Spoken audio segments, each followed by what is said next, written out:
There's some people out there that think home inspections kill deals. I think a little differently. To me, it's not the inspection, it's the reaction to the inspection that can kill a deal. I want to show you the difference between what's normal, what's negotiable, and what actually deserves some panic. If you're buying a home right now or selling one, there's one moment that makes everybody's stomach tighten just a little bit: the home inspection report. It can feel like opening a 40-page Pandora's box. The pictures and descriptions leave you thinking, is this normal? Is this serious? And is this place just a money pit? But first, just take a breath. Today, we're breaking down what actually matters on these inspection reports and what's normal for homes here in South Dakota. Also, we'll take some time to discuss how buyers and sellers can navigate inspection red flags without pulling out their hair and without blowing up a perfectly good deal. So this first part is for the buyers: what to look for and what to let go. Okay, let's put my psych degree to use and acknowledge the headspace you're in when you're under a contract. If you're a first timer or even a repeat buyer, looking through that inspection PDF can feel like you've been blindsided or completely misled. It's not unusual to think, I didn't see any of these issues walking through the home initially. The findings on this report must mean the house is way worse than I had ever thought. Truth of the matter is, though, almost every home has issues, even the really good ones. The goal of an inspection isn't to confirm perfection, it's to provide clarity. Not all red flags and items that are showing up on the inspection report are deal breakers. Typical findings for the age of homes include aging caulking, minor drywall cracks, older but functioning HVAC and other utility systems, and cosmetic wear and tear around the home. These are more maintenance items, not structural failures, and they're almost always priced into the home already. Here's what to do. Focus on the big ticket categories. Where your focus should be is on the items that could affect the structural integrity of the home or the safety of those who will be within the walls. The issues that truly matter are going to be issues such as major roof damage, foundation movement, electrical hazards, any active plumbing leaks, water intrusion or mold, and unpermitted or unsafe modifications that have been made to the home's overall structure. These big ticket items affect safety and warrant further examination for remedies. So take them seriously and get specialists to provide quotes to get anything up to code or up to safety and soundness measures. Remember when I said that inspections don't kill deals, reactions do? If any of these issues show up on the inspection report, do your best not to let your emotions run riot and make any sort of panic decisions. This is where buyers can get themselves caught up and can lose out on great homes by overreacting to some normal findings. Before you panic or walk away, ask, does the home check the big boxes? Is it structurally safe and sound? Are the utility systems functioning safely and effectively? And is it priced appropriately for its condition? If yes, don't walk away over the normal wear and tear. Even the big ticket issues don't have to stop the deal in its tracks. As a buyer, you have an open window to negotiate with the sellers and handle the fixes or repairs needed to resolve most of the issues. With this in mind, use negotiation as a tool, not as a weapon. If you're thinking about asking for everything on the report to be handled by the seller, this can sometimes backfire, especially so in today's market. Instead, think of it in terms of negotiating levers, such as request seller credits.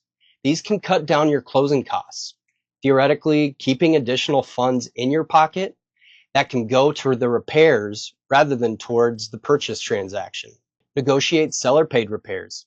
Oftentimes, sellers can be unaware of an issue reported on the inspection.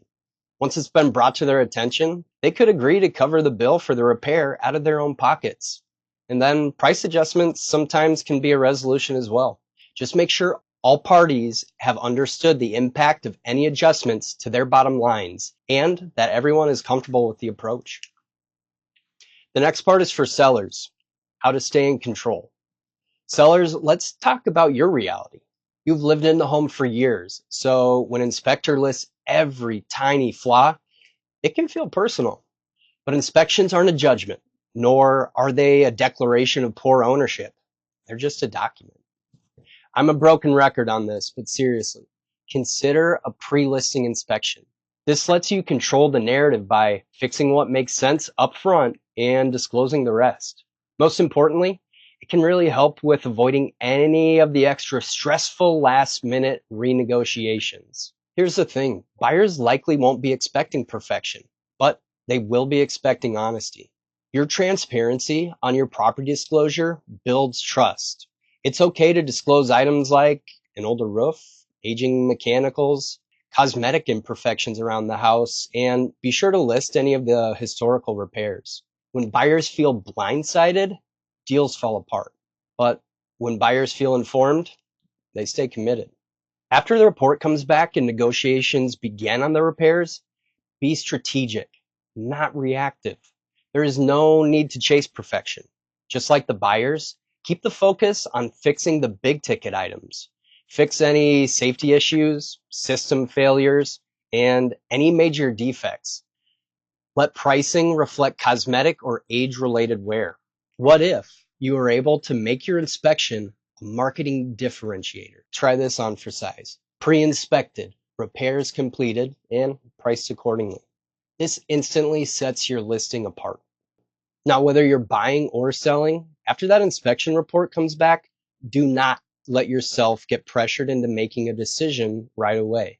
Now, be mindful of your negotiating window, but take time to sit with the findings of the report. Focus on what matters to you as it likely matters to the other party. If it's safe, if it's in working order, you don't need to lose faith in the whole process. Do not put yourself at risk of walking away from buying a solid home or trying to keep something off of your property condition report, because I can promise you it will be found, called out, and you'll likely end up paying more later on or having your sale completely collapse. The opportunities for a safe landing for each party are as follows. If you're a buyer, categorize findings. Safety structural versus maintenance and cosmetic. Get quote for big items. Negotiate reasonably, not line by line. Have a walk away rule for any major safety structural concerns only. If you're a seller, pre-listing inspection. Fix high impact issues and price appropriately. Use transparency as a leverage. Here's everything we know, and here's how we priced it. Inspection reports can be intimidating, but they do not have to be deal killers. I like to think of them as x-rays of a home, not a final verdict on whether a home is good or bad. In today's market, the people who win are the ones who approach inspections with clarity, realism, and a plan, not fear and chaos. Whether you're buying or selling, remember, an inspection isn't a live grenade. It's just a tool provided by a non-biased third party that helps you be informed. Now, used correctly, it protects you, informs you, and most importantly, gives you confidence in your decision.